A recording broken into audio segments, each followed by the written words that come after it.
آپ نے ایک بہت اچھا کویسچن کیا کہ احکام میت کے متعلق اکثر دیکھنے میں آتا ہے کہ جب کہیں فوتگی ہو جاتی ہے، کیونکہ موت برحق ہے اور موت کہیں بھی کسی جگہ پر بھی آ سکتی ہے، تو اس کے لیے میں سب سے پہلے اپنے آقا احمد مجتبیٰ محمد مصطفیٰ صلی اللہ علیہ وسلم کی وہ حدیث مبارک آپ کے سامنے نقل کروں گا کہ جس میں آپ علیہ الصلاۃ والسلام نے ارشاد فرمایا، الکیس من دان نفسہ وعامل لما بعد الموت، عقل مند انسان وہ ہے کہ جو اپنی خواہشات کی لگام کو اپنے قابو میں رکھتا ہے اور اس کے بعد وعامل لما بعد الموت، حیات بعد الموت کی تیاری میں لگا رہتا ہے، کیونکہ انشاءاللہ ہم تمام مسلمانوں کی جو دائمی زندگی ہے وہ آخرت میں ہے، اور اللہ تعالیٰ نے ہم تمام مسلمانوں کے لیے جنت کو مسخر کر کے رکھا ہے۔ بہرحال میں سب سے پہلے آپ سے یہی کہوں گا کہ انسان کو چاہیے کہ اپنی زندگی میں موت کے بعد کی زندگی کی تیاری کو کرتا رہے، اپنی مشغولیات مصروفیات کو تھوڑا اللہ تعالیٰ کے لیے ترک کر دے۔ تو موت کہیں بھی آتی ہے، تو آپ نے بڑا ایک پیارا سوال کیا ولید صاحب۔ سب سے پہلے میں یہ روایت نقل کرتا ہوں کہ حضرت ام سلمہ فرماتی ہیں کہ جب ابو سلمہ کا انتقال ہوا اور رسول اللہ صلی اللہ علیہ وسلم کو آپ کے انتقال کی خبر دی گئی تو آپ علیہ الصلاۃ والسلام میرے گھر تشریف لائے، اور تشریف لانے کے بعد آپ جب ابو سلمہ کے قریب گئے کہ جس جگہ پر وہ فوت ہو چکے تھے اور ان کی وہ باڈی میت پڑی تھی، صحابی تھے، جلیل القدر صحابی تھے، تو نبی اکرم صلی اللہ علیہ وسلم نے جو سب سے پہلے عمل کیا وہ یہ کہ آپ صلی اللہ علیہ وسلم نے اپنا دست مبارک ان کی آنکھوں پر رکھا، اور آنکھوں پر رکھنے کے بعد ان کی آنکھوں کو بند فرمایا۔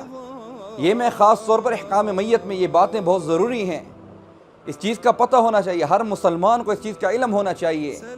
ایسا نہ ہو کہ جب فوتگی ہو جاتی ہے اگلے پریشان ہوتے ہیں، اس کو غسل کیسے دینا ہے، اس کو کفن کیسے دینا ہے، اس کے ساتھ اب کیا معاملات کرنے ہیں۔ شریعت ہے کہ جس نے ہمیں پیدائش سے لے کر مرتے دم تک تمام کے تمام احکامات سے آشنا کیا ہے۔ بہرحال رسول اللہ صلی اللہ علیہ وسلم نے اپنا دست شفقت، اپنا دست مبارک حضرت ابو سلمہ کی آنکھوں پر پھیرا، آنکھوں پر رکھنے کے بعد آپ رضی اللہ تعالیٰ عنہ اجمعین کی آنکھوں کو بند فرمایا اور ساتھ ارشاد فرمایا کہ جب روح اس جسم کو چھوڑ گئی تو آنکھیں کھلی رہنے کا کیا مقصد۔ اس کے بعد پھر حکم ہوا کہ ابو سلمہ کے گھر والوں کی تعزیت کے لیے اکٹھا ہوا جائے، اور اس طرح سوگواران کے لیے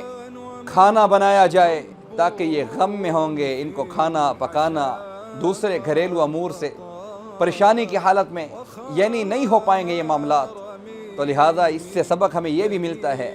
کہ اہل میت کے ساتھ تعزیت کرنا، ہمدردی کرنا، اور ساتھ ساتھ اہل میت کے گھر کھانا پہنچانا بھی حدیث مبارکہ سے ثابت ہے۔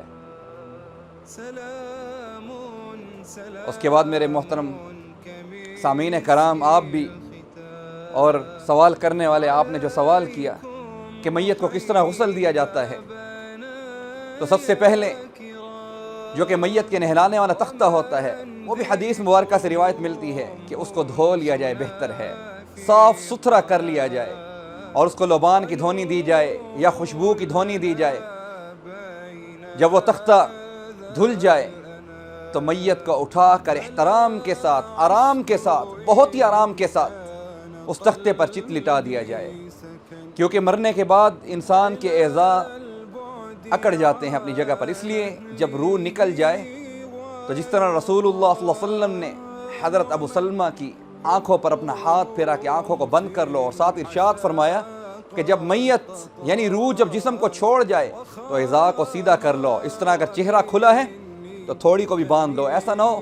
کہ اکڑے اکڑے جب جسم ٹھنڈا پڑ جائے تو چہرہ کہیں ڈراؤنا نہ ہو جائے یا اپنی حیت کو چینج نہ کر جائے، بازو جدھر پڑے ہیں تو اکڑ نہ جائیں، اس لیے میت کو سیدھا کر لو۔ پھر احترام کے ساتھ اس کو اس تختے پر رکھو۔ تختے کو دھونے کے بعد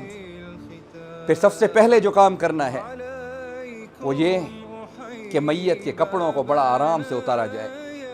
اگر اس کے کپڑے اتر جائیں کیونکہ وہ بعد میں بھی کام آ سکتے ہیں تو ٹھیک، نہیں تو ان کو کینچی سے کاٹ دیا جائے، میت کو تکلیف نہ دی جائے۔ اور خصوصاً کپڑوں کو اتارتے وقت اس چیز کا خاص خیال رکھا جائے کہ ان کی ننگیج ظاہر نہ ہو، کیونکہ ننگیج کا دیکھنا بہت گناہ ہے۔ اس کے اوپر موٹا کپڑا رکھ دیا جائے۔ اس کے بعد دیکھیں جب روح نکلتی ہے تو اللہ تعالیٰ کی ایک نظام قدرت ہے، انسان کو تکلیف بھی ہوتی ہے، پھر بسا اوقات انسان کا پیشاب یا پخانہ بھی خارج ہو جاتا ہے۔ اس لیے سنت کے مطابق جو غسل ہے اس میں سب سے پہلے حکم ہے کہ جب کپڑے اتر گئے تو میت کو سب سے پہلے استنجا کرایا جائے۔ آج کل ماشاءاللہ جو کفن کی کٹ ملتی ہے اس میں دستانے بھی ہوتے ہیں، شاپرز بھی ہوتے ہیں، سب چیز ہوتی ہے، یعنی ہر چیز اس میں موجود ہے، آسانیوں کا دور ہے آج کل۔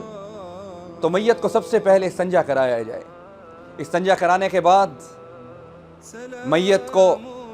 وضو کرایا جائے۔ اور آئیے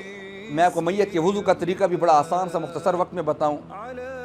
زندہ بندہ جس طرح نماز کے لیے وضو کرتا ہے تو زندہ بندہ اپنے ہاتھ بھی دھوتا ہے، اس کے بعد وہ اپنے ہاتھوں سے کلی بھی کرتا ہے اور اپنے ناک میں پانی بھی چڑھاتا ہے۔ مگر میت کیونکہ اب وہ زندہ نہیں رہی، دنیا میں نہیں رہی، اس کی روح قبض ہو چکی، تو اب وہ دوسروں کی محتاج ہے، تو لہٰذا سب سے پہلے اس کے ہاتھ دھلائے جائیں۔ ہاتھ دھلانے کے بعد جو میت کی کلی ہے وہ اس طرح کہ کپاس کو تر کر کے یا اپنی انگلیوں کو تر کر کے اس کے ہونٹوں پر پھیرا جائے، گویا کہ یہ بمثل کلی کے ہو گیا۔ اس طرح پھر چلو بھر تھوڑا سا پانی اپنے ہاتھ میں لے کر ہلکا ہلکا اس کی ناک کی نوک کے نیچے سے اس طرح پانی ڈالا جائے، گویا کہ ہلکا ہلکا سا پانی اس کے ناک میں آگے آگے چڑھانا ہے، اور اس کے بعد اس کے ناک کو نچوڑنا ہے، تو یہ بمثل میت کے ناک میں پانی چڑھانے کے مترادف ہو گیا۔ اس کے بعد پھر اس کے چہرے کو جس طرح کے نمازی وضو کرتا ہے اسی طرح دھلایا جائے، پھر اس کے بازو اسی طرح دھوئے جائیں جس طرح کے نماز کے لیے وضو کیا جاتا ہے۔ میری بات سمجھ آ رہی ہے نا آپ کو؟ اس کے بعد اس کا مسح کرایا جائے، پھر پاؤں دھلائے جائیں، اور پھر روایت میں آتا ہے کہ میت کے چہرے کو اور اس کی داڑھی کو صحیح انداز میں ایک دفعہ پھر دھویا جائے۔ پھر ائمہ کرام فرماتے ہیں کہ جس طرح صابن وغیرہ اگر موجود ہیں چہرہ دھونے کے لیے، آج کل تو ماشاءاللہ کیمیکل وغیرہ خوبصورت سے اچھے خوشبودار صابن آ جاتے ہیں، اس طرح فیس واش ہوتے ہیں، تو اس سے میت کا چہرہ دھلایا جا سکتا ہے تاکہ چہرہ فریش ہو جائے۔ اس طرح داڑھی میں خلال کیا جائے، داڑھی کے بالوں کو سیدھا کیا جائے، یہ ضروری ہے۔ اس کے بعد جب پانی بہانے کی باری آتی ہے تو میرے دوستو سب سے پہلے آپ نے جو خیال کرنا ہے وہ یہ کہ میت کی ناک میں اور کانوں میں روئی یا کپڑا ٹھونس دیا جائے تاکہ اس کی ناک اور کانوں میں پانی نہ جائے۔ پھر میت کو بائیں کروٹ سب سے پہلے لٹایا جاتا ہے، اس لیے تاکہ دائیں کروٹ مقدم رہے، پہلے دائیں طرف سے ہی شروع کیا جائے۔ اب سر سے لے کر پاؤں تک پانی بہایا جاتا ہے، اور پانی کون سا؟ جو بیری کے پتوں کا جوش دیا ہوا پانی ہوتا ہے، اس میں کافور بھی ملا ہوتا ہے تاکہ کافور کی آمیزش سے حقیقت اس میں خوشبو بھی ہوتی ہے۔ اس طرح بیری جو کہ حدیث مبارکہ میں اس کی نظیر ملتی ہے کہ یہ میل کچیل کو بھی صاف کرتی ہے، اور بیری کے پتوں میں یہ خصوصیت بھی ہے کہ یہ قبر میں میت کو اتنی جلدی گلنے سڑنے بھی نہیں دیتی ہے، یہ جلد جو ہے وہ تروتازہ ہو جاتی ہے۔ اگر یہ چیزیں اس وقت اویلیبل نہیں ہیں، پریشانی میں موجود نہیں ہیں، تو پھر سادہ پانی سے جو کہ ہلکا نیم گرم ہو اس سے بھی غسل دیا جا سکتا ہے۔ آئیے اب غسل کس طرح دیں گے، یعنی بائیں کروٹ لٹا کر سر سے لے کر پاؤں تک 3 مرتبہ بڑا ڈول بھر کر اس انداز میں گرانا ہے کہ سر سے لے کر پاؤں تک پانی گراتے جانا ہے، اور ساتھ ساتھ یہ نہیں کہ صرف پانی گرانا ہے بلکہ میت کے جسم کو ہلکا ہلکا سہلانا بھی ہے، جس طرح ہم غسل کرتے ہیں، ہاتھ بھی پھیرتے جانا ہے، اس لیے کہ اس کے اعضاء گیلے ہو جائیں، اس کے بال تر ہو جائیں۔ بغلوں کو تھوڑا سا ہاتھ کو بازو کو اٹھا کے بغل کے نیچے سے بھی پانی کو گزارنا چاہیے، اور اس وقت تک آپ نے تسلی کرنی ہے کہ پانی اس کی بائیں جانب یا جو میت غسل والا جو تختہ غسل ہے اس تک پہنچ چکا۔ اب اس کے بعد پھر آپ نے کیا کرنا ہے، اسی انداز میں میت کو دوبارہ آرام کے ساتھ دائیں کروٹ لٹانا ہے، اور اب بائیں کروٹ جس طرح میں نے پہلے طریقہ بتایا ہے اسی طرح 3 دفعہ سر سے لے کر پاؤں تک پانی بہانا ہے، اس طرح اس کی بازو کو بھی اٹھانا ہے، جسم کو بھی سہلاتے رہنا ہے، ہاتھ پھیرتے رہنا ہے، کیونکہ خوب تسلی کر لینی ہے کہ اس کے جسم کے جو اعضاء ہیں، بال سب کے سب پانی سے تر ہو چکے۔ اس کے بعد پھر آپ نے کیا کرنا ہے، اس کو چت لٹا کر پھر 2 بندے 3 بندے آرام سے اس کو سہارا دے کر بٹھائیں گے، یعنی وہ اس طرح بیٹھ جائے گی، بٹھا کر اس کے پیٹ کو ہلکا ہلکا سنبھلنا ہے۔ اللہ کے ایک نظام قدرت ہے، دیکھیں انسان جب جیتا جاگتا ہے تو کس قدر غرور میں ہوتا ہے کہ اپنی ناک پر مکھی نہیں بیٹھنے دیتا، اپنے کپڑوں کو گندا نہیں ہونے دیتا، مٹی پر نہیں بیٹھتا، مگر دکھ کے ساتھ کہ جب وہ فوت ہو جاتا ہے تو افسوس کے ساتھ کہ ایک ایک چیز کا وہ محتاج۔ پھر جب آپ اس کو بٹھائیں گے تو ہلکا ہلکا سا پیٹ کو سہلائیں گے، یعنی زور دیں گے، اگر پیشاب وغیرہ اس کے مثانے میں ہے وہ نکل آئے گا، یا اس طرح پخانہ وغیرہ اگر ہے تو وہ خارج ہو جائے گا۔ عموماً ہوتا نہیں ہے، اس لیے کہ جب روح انسان کے جسم کو چھوڑتی ہے تو سب چیز ساکت ہو جاتی ہے، ہر چیز اکڑ جاتی ہے، اندر سے جسم خشک ہو جاتا ہے، مگر پھر بھی اگر نکل آئے تو آپ نے ایک دفعہ اس کو استنجا کرا دینا ہے۔ استنجا کرانے کے بعد وضو کو یا اس طرح غسل دائیں یا بائیں کروٹ نہیں دہرانا، بلکہ اس کو چت لٹا کر، چت کا مطلب کہ سیدھا اس کو تختے پر لٹا کر سر سے لے کر پاؤں تک آپ 3 دفعہ 5 دفعہ تاک اعداد میں 7 دفعہ جب تک دل چاہے آپ نے اس کے جسم پر پانی بہانا ہے، پیچھے پیٹھ کا بھی خیال کرنا ہے، اس وقت تک تسلی کر لینی ہے جب تک کہ آپ مطمئن نہیں ہو جاتے کہ میت کا غسل بالکل کمپلیٹ ہو چکا، مکمل ہو چکا۔ کیونکہ حضرت ام عطیہ فرماتی ہیں رضی اللہ تعالی عنہ، جو کہ غسل دینے میں ماہر تھیں، کہ جب رسول اللہ صلی اللہ علیہ وسلم کی بیٹی حضرت زینب رضی اللہ تعالی عنہ کا انتقال ہوا تو رسول اللہ صلی اللہ علیہ وسلم نے میرے پاس پیغام بھیجا۔ حضرت ام عطیہ فرماتی ہیں کہ میرے پاس پیغام بھیجا کہ میری بیٹی کو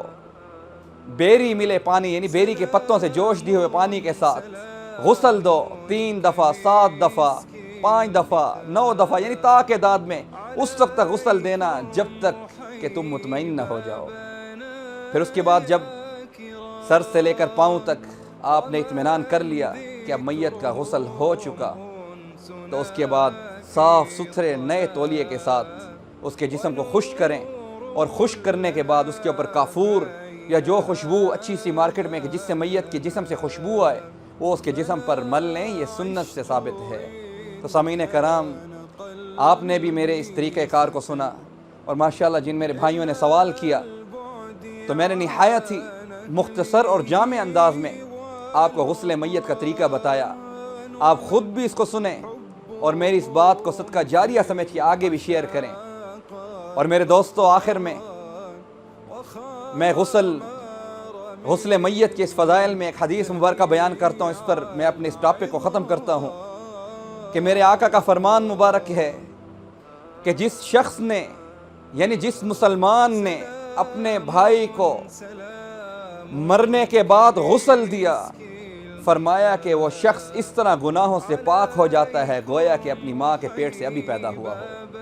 یعنی اتنا ثواب اور اتنی فضیلت اس غسل دینے کی ہے۔ اس کے بعد پھر ایک اور بات خاص طور پر میرے آقا نے ارشاد فرمائی کہ یہ غسل امانت ہے، اور خیال کرنا میت کے جسم میں اگر کوئی عیب دیکھنا، کوئی ایسی چیز دیکھنا کہ جس کو وہ ساری زندگی دوسروں سے چھپاتا رہا ہو تو تم بھی اس کو راز رکھنا، اگر کسی کو بتایا تو گناہگار ہوگے، یہ تمہارے اور میت کے درمیان میں راز ہے۔ تو اس پر اتنے ثواب کی بشارت کہ اتنا بڑا ثواب گویا کہ وہ اپنی ماں کے پیٹ سے ابھی پیدا ہوا ہو۔ اور پھر اس طرح جب میت کے کپڑے، یہ بھی میرے بھائی نے سوال کیا ہے کہ میت کے کپڑوں کے متعلق کیا کرنا چاہیے، اس کی جو استعمال شدہ اشیاء ہیں اکثر لوگ اس سے بڑی کراہت کرتے ہیں، اس کو استعمال میں نہیں لاتے، حالانکہ یہ بات غلط ہے۔ جب کوئی والد فوت ہوتا ہے تو اس کے بیٹے کو چاہیے کہ اس کے غسل میں ہاتھ بٹائے، سب سے پہلے وہ غسل دے۔ اس طرح اگر وہ شریعت سے آشنا ہے تو اس کے لیے بہتر ہے کہ باپ کا جنازہ بیٹا پڑھائے یا بیٹے کا جنازہ والد پڑھائے، اگر وہ جانتا ہے اس چیز کو۔ نہیں تو پھر اللہ تعالیٰ کے نیک بندے سے، علماء کرام سے جنازہ پڑھایا جائے۔ تو میرے دوستو، ان باتوں پر عمل کر کے اور ان باتوں کو سن کر اللہ تعالیٰ ہمیں شریعت کو سمجھنے کی توفیق عطا فرمائے اور اس بات کو ہمارے صدقہ جاریہ بنائے۔ وما علینا الا البلاغ۔